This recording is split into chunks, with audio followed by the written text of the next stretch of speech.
Le débat de la révision constitutionnelle en République démocratique du Congo s'est intensifié après la déclaration du pasteur Moïse Mbiye qualifiant certains groupes de pasteurs favorables au changement constitutionnel de l'EPRE. Ces propos a suscité plusieurs réactions dans le milieu religieux, politique mais également sociaux. Et étant donné que nous sommes l'émission Religion et Société et nous allons également nous baser sur cette thématique de la révision constitutionnelle entre liberté d'expression et responsabilité des leaders religieux. Est-ce que le pasteur sont-ils autorisés ou ont-ils cette autorisation divine ou du Saint-Esprit de s'impliquer de la chose politique et surtout de la révision de la Constitution, de participer dans ces débats? Ils ont-ils cette autorisation? Nous allons en développer avec notre invité ici sur ce plateau. Il s'appelle Dr Mukuna Pamukuna, le curix de la divinité, c'est comme ça il aime qu'on l'appelle, mais ça sera juste après ceci.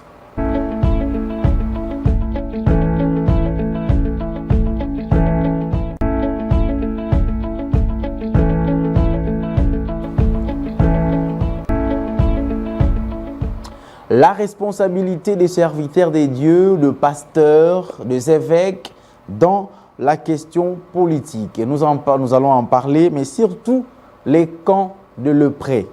Sur ce plateau, Dr Mukuna, bonjour et bienvenue. Bonjour Hervé Agamba. Ça fait quand même un bout de temps. Non, vous regardez tout droit. C'est ici, oui. Ouais, ça fait quand même un bout de temps que nous n'avons pas encore reçu. Quand même, ça vous allez bien, j'espère. Oui, nous allons très bien par la grâce du Seigneur. D'entrée de jeu, je vais présenter mes salutations à ma maman, maman Régine Boukoumba. Mes salutations à mon ami, le pasteur Junior Falache, depuis la France. À costume, non, déjà, il y a Junior Falache. Non, il y a iPhone pour notre bande divin agneau. Ça est commis.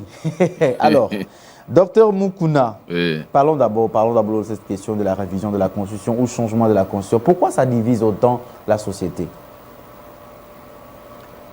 En fait, effectivement, la question de la révision de la Constitution, soit du changement, parce qu'il y a deux nuances grammaticales.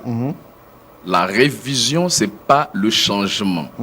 Le changement, ce n'est pas la révision. Exact. La révision est une chose et le changement en est une autre. Mais que ça soit la révision, que ça soit le changement de la Constitution, c'est une question qui ne doit jamais faire l'unanimité. Ça doit toujours diviser des camps. Ok. Oui. Parce qu'il doit toujours avoir ceux qui sont pour et ceux qui sont contre. Effectivement. Alors, le leader religieux doit-il intervenir publiquement dans les débats politiques et surtout la Constitution? Ils sont-ils autorisés de s'impliquer aussi publiquement comme ça, de constituer même un regroupement de pasteurs qui sont pour la révision de la Constitution? Vous savez, Hervé Agamba, lorsque Dieu créa l'homme dans le jardin d'Éden, Dieu était comme l'autorité politique. Adam et Ève étaient placés dans le jardin d'Éden. C'est Adam qui gérait et qui contrôlait le jardin d'Éden. Mais Dieu était comme l'acteur politique élevé. Donc, depuis le jardin d'Éden, Dieu s'était déjà présenté comme un acteur politique. Et lorsque vous lisez dans tout l'Ancien Testament, vous verrez Dieu avait travaillé avec 3 onctions ou avec 3 huiles. Parce que dans l'Ancien Testament, l'huile n'était pas répandue sur tout le monde. Il y avait l'onction royale, l'onction sacerdotale et l'onction prophétique. L'onction sacerdotale était déversée sur ceux qui devaient travailler dans la sacrificature ou dans le sacerdoce. L'onction prophétique était déversée sur ceux qui devaient exercer le ministère prophétique. Et l'onction royale était déversée sur ceux qui devraient conduire le peuple judiciairement, militairement, politiquement. Vous allez voir que le premier roi en Israël, c'était le roi Saoul. Le deuxième roi en Israël, c'était le roi David. Le troisième, c'était le roi Salomon. Je peux aller comme ça. Donc Dieu, même dans l'Ancien Testament, travaillait même avec le roi. C'était des autorités politiques. David avait en lui déjà la dimension royale et la dimension sacerdotale. Parce que David avait mangé les pains de propositions qui étaient mangés par le sacrificateur Dieu ne l'avait pas frappé. Je crois fermement qu'aujourd'hui, les hommes de l'Église, les pasteurs, peuvent aussi s'ingérer dans les questions qui sont liées à la res publica. Si c'était une question des évêques catholiques, on serait contre, mais quand on parle de l'Église des réveils, vous soutenez tous. Pourquoi? Qu'est-ce qui se passe? Hervé Agamba, moi, je ne suis pas contre l'Église catholique. Ce que fait l'Église catholique, c'est une prise de position. Ce que fait aussi l'Église de réveil, c'est une prise de position. La position de l'Église catholique n'est pas une parole de l'Évangile. Aussi, la position de l'Église des réveils n'est pas une position, n'est pas une parole de l'Évangile. Donc chacun est libre de choisir une position par rapport à ses convictions politiques. Ok. Alors, on va aller dans les vifs du débat. Alors, la Constitution, aujourd'hui, est-ce qu'on peut dire que non, comme le pasteur, ces groupements de pasteurs que nous connaissons, parce que nous allons entrer dans cette question, le camp des leprés, mais nous sommes en train d'abord de poser les bases. Est-ce qu'on peut considérer le sujet de la Constitution comme un sujet moral ou spirituel pour l'Église? À la fois, moral et spirituel pour l'Église. Comment? Spirituel parce que vous savez, nous sommes régis par la loi fondamentale. La Constitution, c'est la loi fondamentale de l'Église, plutôt de la nation. Et nous, comme de chrétiens, nous avons un livre que nous appelons la Bible. C'est la Bible qui nous régit. La Bible régit tous ceux qui sont appelés des chrétiens, mais la Constitution régit tous les citoyens congolais. Que tu sois musulman, que tu sois chrétien, que tu sois catholique, que tu sois branhamiste, que tu sois athée, que tu appartiennes à n'importe quelle confession religieuse, nous tous, nous sommes régis par un livre, par une loi fondamentale que nous appelons la Constitution. Donc, elle a une implication à la fois spirituelle et morale. Le camp de lepré. Si vous analysez cette qualification utilisée par le pasteur Moïse Mbiye à la droite de pasteur favorable à la révision de la Constitution, qu'est-ce que vous allez en dire? Cette expression est-elle une métaphore biblique, une attaque personnelle ou une alerte spirituelle? Le camp de lepré qui quitte la prédication sur l'enlèvement, le salut, mais maintenant qu'il prêche sur la Constitution ou la révision de la Constitution ou encore le changement de la Constitution. Comment vous considérez, comment vous analyserez ces termes, cette terminologie utilisée par le pasteur Moïse Mbiye, le camp de lepreux? Vous n'en êtes pas là quand même, hein? Vous n'êtes pas là-dedans quand même. Vous ne faites pas partie des camps de lepreux. Hein? Bon, Hervé Agamba, vous m'amenez dans un sujet complexe, mais en tant que docteur de ministère, en tant qu'homme de l'Église, en tant que chercheur, parce que, vous savez, un père, c'est un repère. Un père, c'est une boussole. Un père, c'est une direction. Un père, c'est un trajet. Un père, c'est une répertoire. Un père, c'est un modèle. On peut être d'accord ou on ne peut pas être d'accord avec un père, mais il y a des expressions de courtoisie. Il y a des expressions de politesse. C'est comme ça, les hommes de Dieu doivent lire de fois même le stylistique, le figure des styles. C'est quoi la métaphore? C'est quoi l'anaphore? C'est quoi l'amphibologie? C'est quoi l'allégorie? C'est quoi le paranomase? C'est quoi l'anacolite, la prosopopée? Vous savez, de fois, quand quelqu'un meurt, au lieu de dire qu'il est mort, on dit il a tiré révérence. Cette figure de style, on appelle ça en stylistique l'euphémisme. C'est le fait d'apaiser un peu le choc. Notre frère, le pasteur Moïse Mbiye, qu'il ait raison ou pas, mais traité de père, de lépreux, notre frère a fait preuve d'une mauvaise éducation sacerdotale. C'est pas vrai. Je vous dis la vérité. Vous savez, quand vous lisez la Bible, quand vous lisez la nature et la Bible, il y a 6 types de pères fondamentaux. Un, c'est le Père céleste, Elohim, le maître des esprits. Quand vous lisez dans Matthieu chapitre 6, le verset 9, dans la prière de notre Père, on dit « Notre Père qui es aux cieux, que ton nom soit sanctifié », c'est le Père suprême, le maître de la création, le Père de la création. Le deuxième Père, c'est Adam. Il est le prototype de la création. Quand vous lisez Actes chapitre 17, le verset 26, on dit « Tous les hommes sont sortis d'un seul sang. Ils sont sortis de Adam. » C'est lui le prototype de la création. C'est lui la première espèce à partir de laquelle une race est sortie, c'est la race humaine. Le troisième Père, c'est le Père de la foi. Pas le Père dans la foi, mais le Père de la foi. Galates chapitre 3, le verset 7, la Bible dit « Tous ceux qui ont la foi en Christ sont fils d'Abraham. » Donc Abraham est le père de tous les croyants. Ça, c'est le troisième type de père. Quatrième type de père, c'est le père biologique.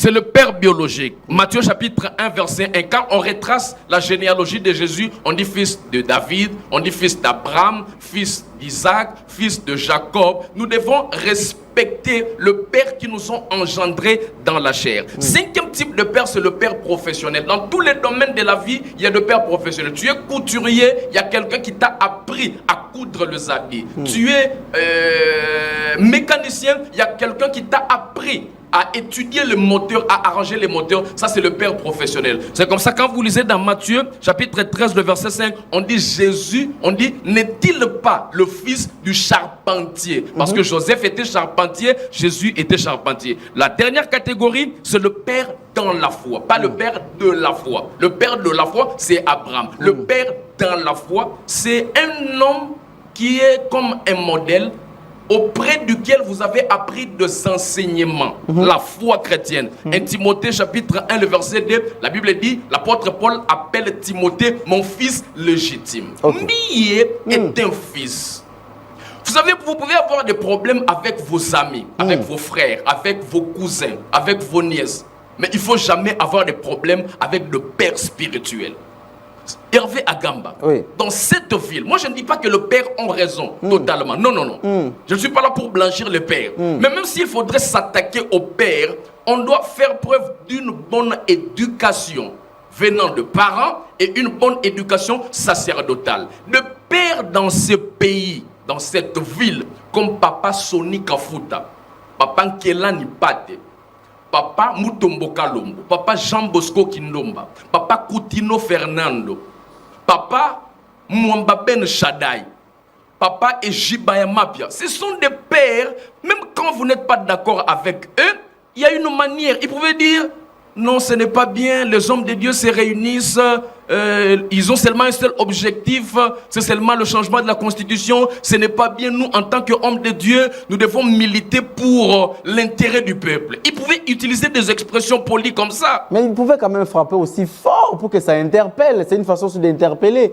les pères qui abandonnent l'évangile, qui abandonnent d'amener les enfants de Dieu vers Jésus.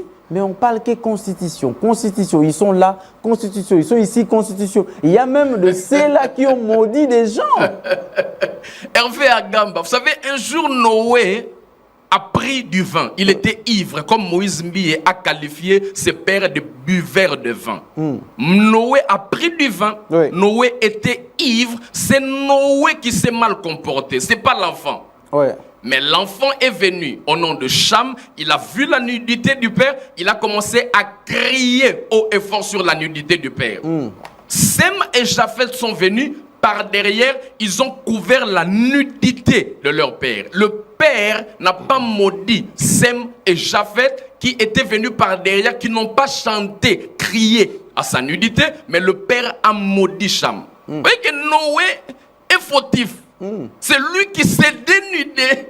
Mais comme le fils a crié sur sa nudité, Noé a maudit Cham et ses paroles se sont accomplies dans la vie de Cham. Donc en fait, il faut pas, je vais conseiller à mon frère Moïse Mbie de ne pas bâtir le ministère sur le végétariat. On ne bâtit pas le ministère en attaquant le père avec impolitesse et avec mauvaise éducation. Même s'il faudrait dire, on ne recadre pas un père. Même quand il est dans l'erreur, on peut lui dire la vérité, mais on cherche des expressions. Vous savez, David avait 1001 occasions d'éliminer Saoul. Mais David ne l'a pas fait.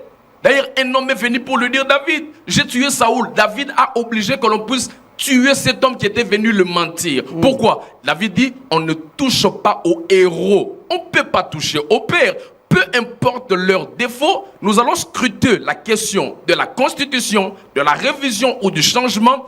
Je vais vous donner ma position. Je dis que je ne suis pas totalement d'accord avec les pères de l'Église, mais il y a une manière de s'adresser aux pères avec politesse, de crainte qu'on soit taxé de mal éduqué. Donc, vous voulez dire par là qu'un leader religieux doit mesurer l'impact social et psychologique de ses paroles avant de s'exprimer en public. Effectivement, Hervé Agamba, vous êtes vraiment très intelligent. Vous savez, le mot valeur pesante d'or. Quand on utilise des mots, un lépreux dans l'ancienne alliance, quand il entre dans une maison et qu'il touche une brique, tout celui qui viendra toucher cette brique deviendra impur. Donc il faudrait commencer par retirer ou éliminer cette brique de la maison. Ok. Donc c'était une maladie. Un lépreux vivait à quarantaine.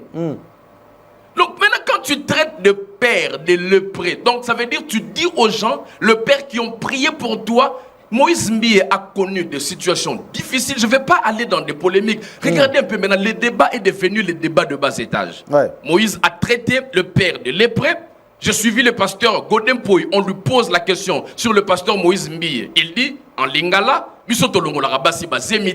oui, maintenant que les dossiers, j'ai suivi Papa Kamouleta qui dit que Moïse Mbie était coupable sur l'affaire d'Eliane Bafeno. Moi, je ne confesse pas ces choses. Moi, je ne suis pas sur ces terrains. Je parle de Papa Kamouleta. Parmi les pères aussi, on a dit aussi, il y a les pères aussi qui ne font que dans les véhicules. Bah, ça, la rend à Moutouka. Il y a aussi parmi les pères qui ne sont pas dignes d'être appelés même pères. Moi, je n'entre pas dans ces terrains. Je n'entre pas dans ces terrains, mais vous voyez donc, ces ça pères... tire là-bas réel. Effectivement, c'est comme ça qu'on doit éviter. Vous avez dit, un homme de Dieu doit évaluer ses propos. Quand il veut parler, il doit se poser mille et une questions. Moi-même, je suis pur ou je ne suis pas pur. S'il y a quelque chose que les gens peuvent me reprocher, je dois parler avec amour et courtoisie. Pour que le jour où on m'attaquera, qu'on m'attaque aussi avec amour, avec courtoisie. Mais quand tu tiens des propos, mais là vous voyez le vieux Kamouleta qui dit, mais analysons un peu même allons plus loin, analysons un peu le pardon du pasteur Moïse Mbie. Est-ce que c'est comme ça qu'on demande pardon? Non, mais il a quand même demandé pardon. Non, ça c'est pas un pardon. Il a demandé pardon en se justifiant. Le pasteur Moïse Mbie doit demander pardon une fois de plus. Il n'a pas demandé pardon. Qu'est-ce que vous voulez qu'il utilise? Quel genre de langage? Vous savez, êtes docteur de l'enseignement. Vous voulez quel genre de langage? C'est aussi un théologien, Moïse Mbie, comme vous. Vous voulez qu'il utilise quel langage pour que ce pardon soit accepté? Hervé Agamba, vous le savez très bien que quand on veut demander pardon, on ne se justifie pas. Ok. On ne va pas encore dans le chef d'accusation. Ok. Regarde quelqu'un qui demande pardon. Il demande pardon, mais il dit, j'ai vu des pères de l'RSC passer à la télévision, tourner des émissions avec des propos méchants à mon endroit. Ça, c'est pas un pardon. Donc, tu veux demander pardon à un père, mais tu accuses encore ces pères ces pères sont passés à la télévision pour tenir des propos méchants en ton endroit. Ça, c'est un. De deux. Ils disent qu'ils ont des preuves de mes faiblesses, même si je les amène aujourd'hui pour comparaître devant le tribunal, ils n'auront pas de preuves à exhiber. Mais je ne vais pas les amener parce qu'ils finiront par dire que je suis un fils impoli ou mal éduqué. Est-ce que c'est comme ça qu'on demande pardon? Mon frère Moïse Mbie, soyons logiques. Mets un peu ton ego de côté. Mets un peu ton orgueil, ton arrogance, ton insolence, mets ça un peu de côté. S'il faudrait que tu demandes pardon, tu ne peux pas commencer encore à accuser ses pères. Voici comment on demande pardon. Ouais. J'avais tenu des propos qui avaient choqué de père. Je vous demande humblement pardon. Pardonnez-moi, je suis fautif. C'est fini. Mais vous ne voyez pas que non plus que le père en question n'ont pas eu le père que vous défendez. C'est vrai que vous ne le défendez pas sur le plan constitutionnel, vous le défendez d'abord sur le plan spirituel en tant que père. Vous ne voyez pas que ces pères n'ont pas n'ont pas non plus, comment dirais-je, n'ont pas non plus eu comment on appelle, maîtrise de soi. Et ils se sont tous directement jetés dans le média pour commencer à attaquer Moïse Mbiye. Oui, et Hervé Bagamba, je dis que je ne blanchis pas totalement le père. C'est pas tout. Certes, parce que Papa Moutombo Kalombo ne s'est pas attaqué à Moïse Mbiye jusqu'à présent. Il n'a pas réagi. Il s'est tué, il a donné sa langue au chat. Voyez un peu? Je dis pas tous les pères. Certains pères. J'ai suivi Papa Moukouna, évêque Pascal Moukouna, qui a dit, je regrette beaucoup, mais on lui a posé la question sur Moïse Mbiye qui les a traités de lépreux. Il dit, si c'est Moïse qui nous a traités de lépreux, je peux pleurer toute la nuit. Papa Moukouna ne l'a pas attaqué. Celui qui l'a attaqué, c'est le pasteur Godem Poyi et le pasteur Kamouleta. Ce n'est pas tous les pères qui l'ont attaqué. Le père qui ont aussi réagi avec des réactions épidermiques, qui se sont aussi comportés comme leurs fils. Et aussi, je ne suis pas d'accord avec eux. Voilà. Je ne les blanchis pas. Je ne suis pas d'accord avec eux. Ils pouvaient aussi aller dans le sens de demander pardon. Alors, je vais, qu'on quitte quand même cela, je dis quand même, rentrons quand même dans ce langage-là. Est-ce qu'on ne peut pas considérer ce langage-là comme étant un langage prophétique, au lieu de prendre ça comme une sorte d'opposition ou un langage de critique envers le Père? On ne peut pas les prendre dans le sens d'un langage prophétique.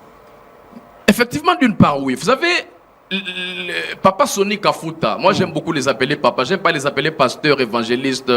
Papa Sonny Kafuta n'est pas d'accord avec tous les regroupements de ses pères. Ouais. Il était ensemble avec eux jadis, mais pour l'instant, il n'est pas ensemble avec eux. Il les a attaqués, mais il a utilisé des métaphores. Écoute l'intelligence et la sagesse de Papa Sonny Kafuta, qui s'attaque à ses frères.